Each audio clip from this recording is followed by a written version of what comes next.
তোমরা কি কল্পনা করতে পারো হঠাৎ একদিন ঘুম থেকে উঠে দেখলে তোমার বাসার ফ্রিজ, ল্যাপটপ, ফ্যান, টেলিভিশন, এমনকি তোমার নিজের মোবাইলটাও কাজ করছে না?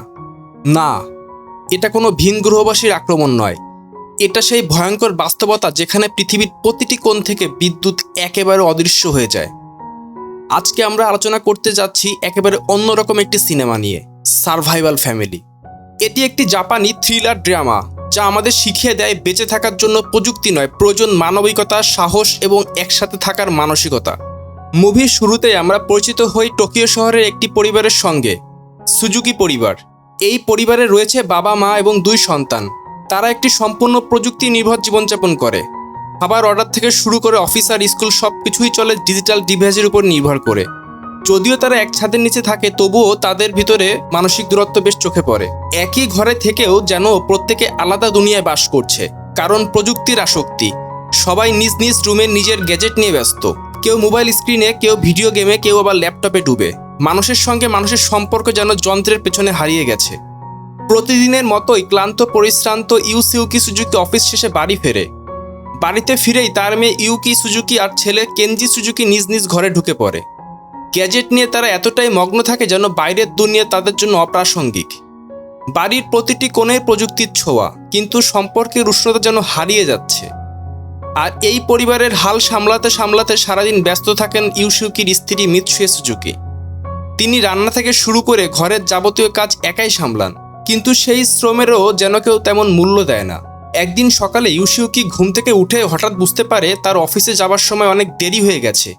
ঘড়ির দিকে তাকিয়ে সে বিস্মিত, অ্যালার্ম তো বাজেইনি। সে অবাক হয়ে স্ত্রী মিৎসুইকে জিজ্ঞেস করে অ্যালার্মটা কেন বাজলো না।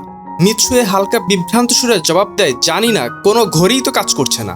কি অদ্ভুত ব্যাপার। তা শুনে ইউসুকি আলো জ্বালাতে যায়, কিন্তু আলোও জ্বলে না। ধীরে ধীরে তারা বুঝতে পারে শুধু ঘড়ি বা আলো নয়, ঘরে থাকা ইলেকট্রনিক চালিত সব কিছুই অচল হয়ে গেছে। তাদের ধারণা এটা হয়তো কোনো সাধারণ পাওয়ার কাট। কিন্তু ইউই তাড়াতাড়ি তার নিজের ফোনটা হাতে নেয়, দেখে সেটাও সম্পূর্ণ অফ। এই অপ্রত্যাশিত পরিস্থিতিতে সে রীতিমতো ঘাবড়ে যায়, চিৎকার করে ওঠে, আমার ফোন কাজ করছে না, এটা কি হচ্ছে?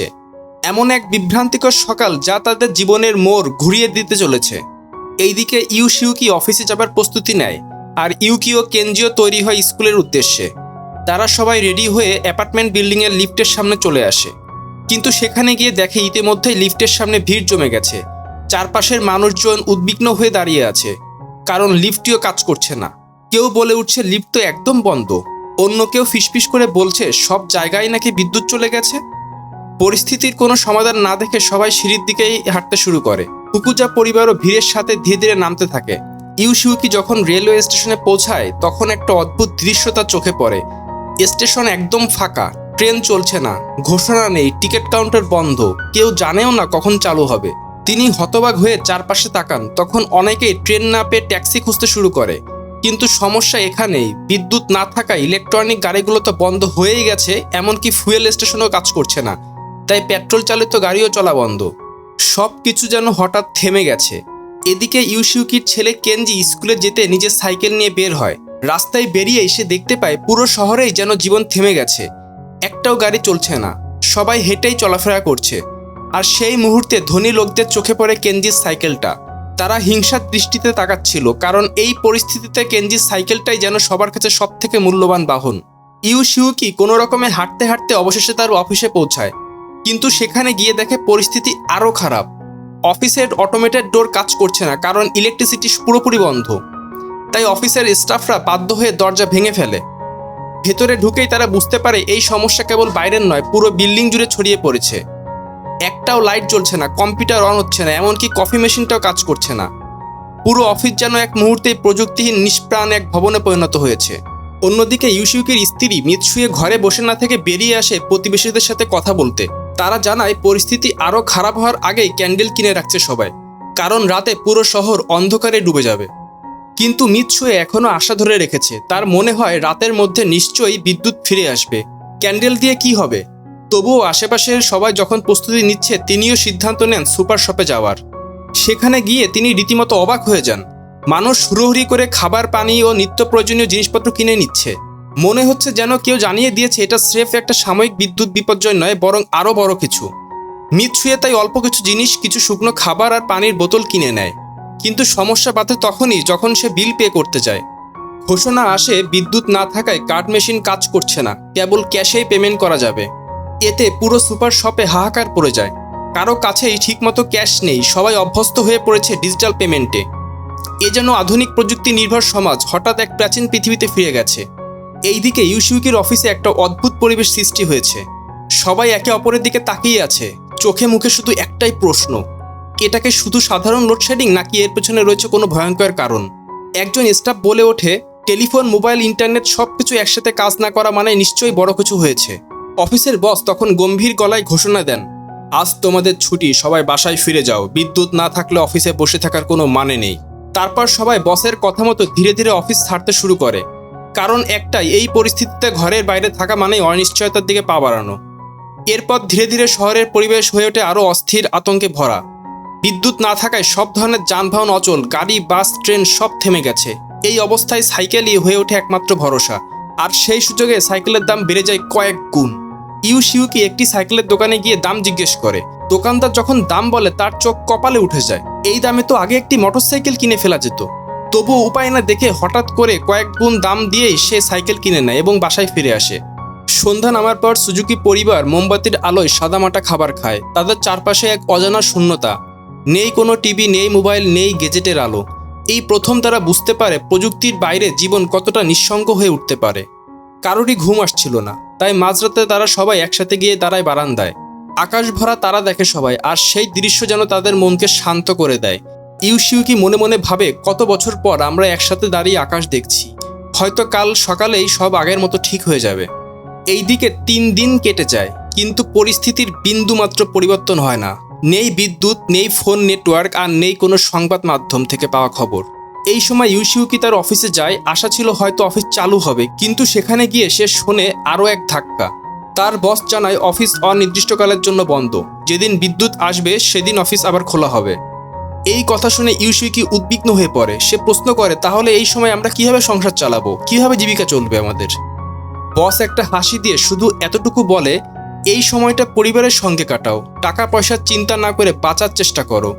ইউসিউকি বোঝে শুধু তাদের পরিবারই নয়, পুরো শহরটাই একটা অজানা ভবিষ্যতের দিকে ধীরে ধীরে এগিয়ে যাচ্ছে। ইউসিউকি লক্ষ্য করে শহর জুড়ে বিদ্যুৎ না থাকায় মানুষের দৈনন্দিন জীবন একেবারে থমকে গেছে। এমনকি বাথরুম ব্যবহার করাটাও হয়ে দাঁড়িয়েছে বড় একটা সমস্যা। তার অফিসের বস তখন পরিবার নিয়ে শহর ছেড়ে গ্রামে চলে যাওয়ার সিদ্ধান্ত নেয়, কারণ সেখানে এখনো পানির কোনো সমস্যা নাই। অন্যদিকে মিৎসুয়ে যখন পানি আনতে যায়, কর্তৃপক্ষ জানায় সব পানি শেষ হয়ে গেছে। একসময় ব্যস্ত আর আলো ঝলমলে টোকিও শহরটা এখন যেন পরিণত হয়েছে এক শূন্য মরুভূমিতে। চারদিকে পানি নেই, খাবার নেই, রাস্তায় নেই কোনো যানবাহন, স্কুলে নেই একটি শিক্ষার্থীও। সবকিছু একদম থেমে গেছে। অবশেষে যখন ঘরে থাকা সংরক্ষিত খাবার পানীয় একেবারে ফুরিয়ে আসে, তখন সুজুকি পরিবারও সিদ্ধান্ত নেয় তারা শহর ছেড়ে গ্রামে চলে যাবে। পরদিন সকালে তারা সাইকেল নিয়ে রওনা দেয় গ্রামের উদ্দেশ্যে। পথে তারা কিছু পানি দেখতে পায়, তবে সেগুলোর দাম ছিল কয়েক গুণ বেশি। তবুও তারা নিরুপায় হয়ে কিছু বোতল কিনে নেয় এবং আবার যাত্রা শুরু করে। এক জায়গায় তারা বিরতি নিয়ে খানিকটা খাওয়া দাওয়া করে, তারপর আবার পথ ধরে এগিয়ে যায় এবং একসময় এয়ারপোর্টে পৌঁছায়। কিন্তু সেখানে গিয়ে তারা দেখে বিদ্যুৎ না থাকায় পুরো এয়ারপোর্ট জুড়ে শুধুই বিশৃঙ্খলা। ছোট ছোট যানবাহন পর্যন্ত যেখানে বন্ধ, সেখানে প্লেন চলবে এটা ভাবাটাই তো হাস্যকর। যেহেতু তারা বাড়ি থেকে অনেক দূরে চলে এসেছিল, তাই রাত কাটানোর জন্য একটা আশ্রয়ের প্রয়োজন পড়ে। তারা একটি হোটেল রুম ভাড়া নেয়, সেখানে রাত কাটাতে চায়। রাতে বিশ্রামের সময় মিৎসুয়ে বলল, আমাদের টোকিও ফিরে যাওয়া উচিত। এটা শুনে ইউসিউকি দীর্ঘ একটা নিঃশ্বাস ফেলে জবাব দেয়, সেখানে আর কিছুই নেই, না পানি না খাবার। ওখানে ফিরে গিয়ে আমরা বাঁচব কিভাবে? তারপর কিছুক্ষণ চুপ থেকে সে আবার বলে, আমাদের সামনে যতটুকু রাস্তা বাকি, যদি সাহস রাখি তাহলে আমরা সাইকেলে করেই নিজের গ্রামে পৌঁছে যেতে পারবো। পরদিন ইউসিউকি স্ত্রী মিৎসুয়ের জন্য কিছু মদের বিনিময়ে একটি সাইকেল কিনে নেয়। অন্যদিকে ইউকি একটি পুরনো বইয়ের দোকান থেকে একটি ম্যাপ সংগ্রহ করে, যেটার সাহায্যে তারা শহর পেরিয়ে গ্রামের দিকে রওনা দিতে পারবে। সুজুকি পরিবারটি গ্রামে যাওয়ার উদ্দেশ্যে যাত্রা শুরু করে। হাইওয়েতে পৌঁছে দেখে আগে থেকেই অসংখ্য মানুষ পায়ে হেঁটে কিংবা সাইকেলে করে যার যার গ্রামের পথে রওনা দিয়েছে। সেই ভিড়ের মাঝেই ইউসিউকির পরিবারও এগিয়ে চলে। কিছু দূর যাওয়ার পর তারা বিশ্রামের জন্য একটি জায়গায় থামে। ঠিক তখনই আরেকটি পরিবার তাদের কাছে এসে পানি চায়। কিন্তু আশ্চর্যের বিষয়, ইউসিউকির পরিবারের কাছে অনেকগুলো পানির বোতল থাকা সত্ত্বেও তারা বলে, আমাদের কাছে কেবল একটাই বোতল বাকি আছে। চাইলেই তারা একটি বোতল দিয়ে দিতে পারত, কিন্তু দুর্যোগের এই সময়ে যেন সবার মনেই শুধু নিজের পরিবার, নিজের বাঁচার এক অদৃশ্য আতঙ্ক, যেখানে মানবিকতার জায়গা অনেকটাই সরে গেছে। সেখানে এক রাত কাটানোর পর পরদিন সকালে তারা আবারও যাত্রা শুরু করে। পথে পড়ে একটি দীর্ঘ অন্ধকার টানেল। ধীরে ধীরে তারা সেই টানেলের ভিতর দিয়ে এগিয়ে যেতে থাকে। হঠাৎই চোখে পড়ে কিছু অর্ধগলিত লাশ। তাদের শরীর থমকে যায়, গা শিউরে ওঠে। এই ভয়াবহ পরিস্থিতিতে হঠাৎ এক বৃদ্ধা সামনে এসে দাঁড়ান। তিনি শান্ত গলায় বলেন, ভয় পেও না, এই পথে অনেকেই গেছে, আমিও এসেছি, আমি তোমাদের সাহায্য করব। তার সহায়তায় তারা সাহস সঞ্চয় করে টানেলটি পার হয়। এভাবে 17 দিন কেটে যায়। এরপর একদিন তারা একটি নদীর ধারে বিশ্রাম নেয়। তাদের সঙ্গে আনা সব পানির বোতল শেষ হয়ে গেছে। সবাই চিন্তায় পড়ে যায়। ইউশিউকির খুব তৃষ্ণা পায়, তাই সে নদীর পানি পান করে, যদিও সেটা পানযোগ্য ছিল না। এরপর তারা আবার পথ চলা শুরু করে, কিন্তু কিছু দূর যেতেই হঠাৎ এক ঝড়ের মুখে পড়ে। ঝড়ের হাত থেকে বাঁচতে সবাই একটি ফ্লাইওভারের নিচে আশ্রয় নেয়। ঠিক সেই সময় ইউশিউকির টয়লেটের চাপ আসে, আর সে ঝড়ের মধ্যেই দৌড়ে যায়।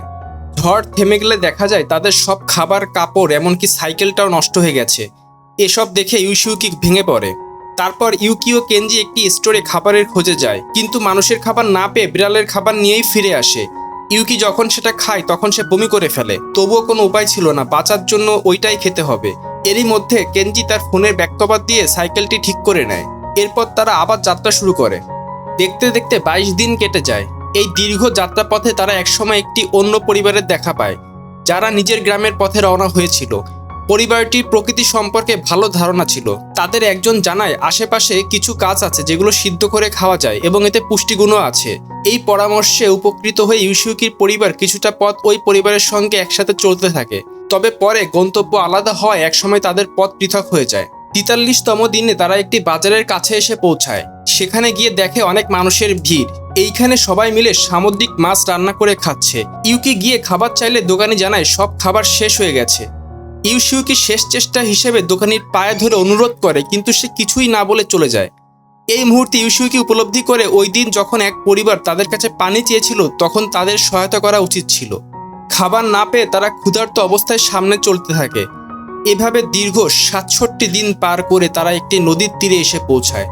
ক্ষুধার জ্বালায় সবাই ক্লান্ত হয়ে ছটফট করছে। ইউশিউকি এক পর্যায়ে ক্ষুধা সহ্য করতে না পারে একটা পোকা ধরে খাওয়ার চেষ্টা করে। ঠিক তখনই হঠাৎ একটি শূকর তাদের চোখে পড়ে। শূকরটি দেখে তারা সবাই উচ্ছ্বসিত হয়ে ওঠে, কারণ অনেকদিন পরে তারা খাবার খাওয়ার সম্ভাবনা দেখতে পায়। তবে একসাথে চেষ্টা করেও তারা শূকরটিকে ধরতে বা মারতে পারছিল না। শেষে যখন শূকরটি নদীর ধারে যায় তখন ইউশিউকি সাহস করে সেটিকে মারতে সক্ষম হয়। পরিবারের সবাই আনন্দে আত্মহারা হয়ে যায়। শেষমেশ এতদিনের খালি পেট এবার একটু শান্তি পাবে। কিন্তু তখন দেখা দেয় নতুন সমস্যা। ওদের কারো পক্ষে শূকরটি কাটা সম্ভব হচ্ছিল না। ঠিক তখনই একজন বৃদ্ধ লোক এসে সহায়তার হাত বাড়ায়। তিনি নিজ হাতে শূকরটি কাটতে সাহায্য করেন এবং পরিবারটিকে তার বাড়িতে নিয়ে যান। তার বাড়িতে পৌঁছে তারা একটি টিউবওয়েল দেখে, সেদিকে হুমড়ি খেয়ে পড়ে সবাই মিলে তৃষ্ণা মেটায়। এরপর বৃদ্ধ লোকটি তাদের গরম গরম খাবার খেতে দেয়। তারা এতটা ক্ষুধার্ত ছিল যে খাবার খাওয়ার সময় চোখে পানি চলে আসে। শুধু তৃপ্তি নয়, ছিল বেঁচে থাকার গভীর প্রশংসা। দীর্ঘ অনাহারের পর এমন খাবার পেয়ে তারা সত্যিই কেঁদে ফেলে। লোকটি শূকরটিকে পরিষ্কার করে রান্না করে এবং রাতে তাদের ঘুমানোর জন্য জায়গা করে দেয়। তখন তিনি নিজের পরিবারের একটি ছবি বের করে দেখান। ছবিটি দেখে সবাই চমকে ওঠে। এটাই সেই পরিবার যারা একসময় ইউশিউকির কাছে এক বোতল পানি চেয়েছিল, আর তারা বলেছিল আমাদের কাছে মাত্র এক বোতলই পানি আছে। এবার জানা যায় এই লোকটি সেই পরিবারের বাবা, যার ছেলে ও ছেলের বউ ছিল সেই পিপাসার্ত পথচারীরা, যাদের সামান্য এক বোতল পানিও ইউশিউকিরা ভাগ করে দেয়নি। তাদেরই বাবা আজ তাদের পেট ভরে খাইয়ে দিয়েছে, আশ্রয় দিয়েছে। এই সত্যটা বুঝতে পেরে ইউশিউকির মনে গভীর অনুশোচনা হয়। পরদিন সকালে তারা রওনা দেওয়ার আগে সেই বৃদ্ধ লোকটি শূকরটির বাকি অংশ সম্পূর্ণ রান্না করে তাদের সঙ্গে দিয়ে দেন, যেন পথ চলতে ওরা তা খেতে পারে। এরপর তারা যাত্রা শুরু করে। কিছুটা যাওয়ার পর ম্যাপ ভুল করে তারা একটা নদীর কাছে পৌঁছে যায়। কোনো সেতু না থাকায় বাধ্য হয়ে তারা একটি ভেলা বানায় নদী পার হওয়ার জন্য। সব জিনিসপত্র ভেলায় তুলে মিৎসুয়ে ও তার মেয়েকে নদীর ওপারে পাঠানো হয়। এরপর ইউশিউকি ও কেনজি সাইকেল আনতে আবার ফিরে আসে।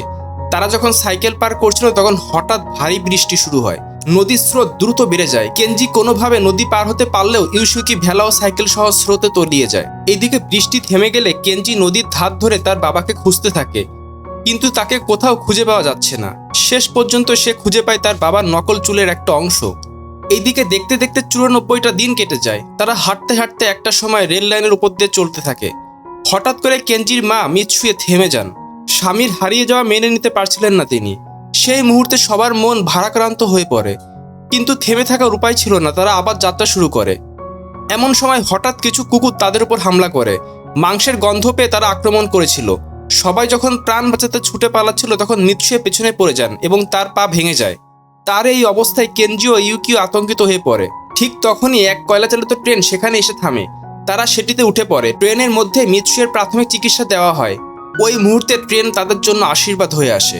এদিকে দেখা যায় ইউশিউকি নদীর এক প্রান্তে পড়ে আছে এবং সে এখনো বেঁচে আছে। প্রচন্ড ক্লান্ত অবস্থায় কোনোভাবে হেঁটে সে একটি ট্রাক্টরের পাশে গিয়ে বসে বিশ্রাম নিতে থাকে। ঠিক তখনই সামনে দিয়ে একটি ট্রেন যেতে থাকে। তখন সে সঙ্গে থাকা ফ্লেয়ার গানটি জ্বালায়। ট্রেনের মধ্যে থাকা তার পরিবার সেই ফ্লেয়ার লাইট দেখে চমকে ওঠে। তারা জানতো এই ফ্লেয়ার গান শুধুমাত্র ইউশিকির কাছেই ছিল।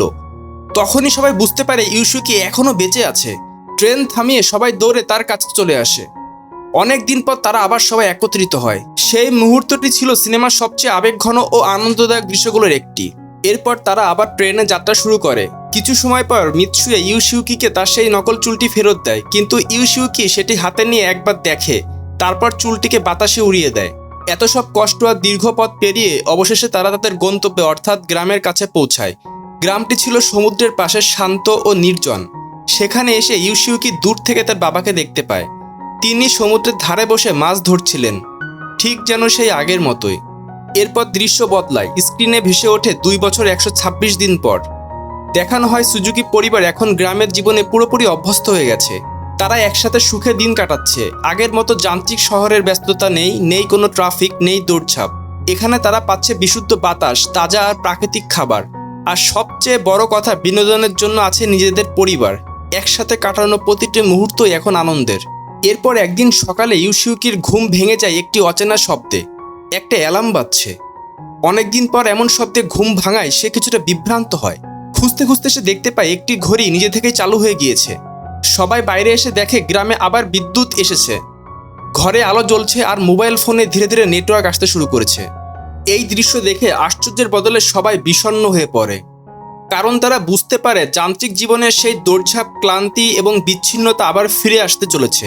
কিছুদিন পর তারা টোকিওতে ফিরে আসে। শহরে ফিরে জানা যায় এই সারা পৃথিবী জুড়ে বিদ্যুৎ বিচ্ছিন্নতার কারণ ছিল এক বিশাল সোলার ফ্লেয়ার, যা পুরো বৈদ্যুতিক ব্যবস্থা ধ্বংস করে দিয়েছিল। তবে বদলে গেছে অনেক কিছু। আমরা দেখি ইউশিউকির পরিবার এখন আগের মতো নয়। তারা এখন একে অপরের সঙ্গে আরও বেশি সময় কাটায়, গল্প করে এবং একসাথে খাওয়া দাওয়া করে। আগে যেসব ডিজিটাল গেজেটে সবাই মুখ বুজে থাকতো, এখন সেগুলো থেকে দূরে থেকে পরিবারকেই সব থেকে বড় আনন্দের উৎস মনে করে। বন্ধুরা, আমরা সিনেমার একদম শেষ পর্যায়ে চলে এসেছি। আসলে সার্ভাইভাল ফ্যামিলি আমাদের শেখায় প্রযুক্তি ছাড়া জীবন কষ্টকর হলেও সম্পর্কহীন জীবন আরও বেশি কঠিন। আধুনিক সুবিধা হারিয়ে ফেললে মানুষ প্রথমে অসহায় হয়ে পড়ে, কিন্তু প্রকৃত প্রয়োজন আর ভালোবাসার মূল্য তখনই স্পষ্ট হয়। সিনেমার শেষে আমরা দেখি বাঁচার জন্য যাত্রা শুরু করা পরিবারটা সত্যিকারের একটা পরিবার হয়ে উঠেছে। প্রযুক্তি ফিরে এলেও এবার তারা একে অপরকে বুঝতে শিখেছে, সময় দিতে শিখেছে, আর সেটাই সিনেমার সবচেয়ে বড় জয়। তো বন্ধুরা, তোমাদের সার্ভাইভাল মুভিটির এক্সপ্লেনেশন কেমন লাগলো অবশ্যই কমেন্ট করে জানাবে, এবং পরবর্তীতে কোন মুভির এক্সপ্লেনেশন দেখতে চাও তাও জানিও। সেই পর্যন্ত সবাই ভালো থেকো, আর চ্যানেলটি একেবারেই নতুন, যদি মুভিটি ভালো লেগে থাকে অবশ্যই সাবস্ক্রাইব করে পাশে থেকো।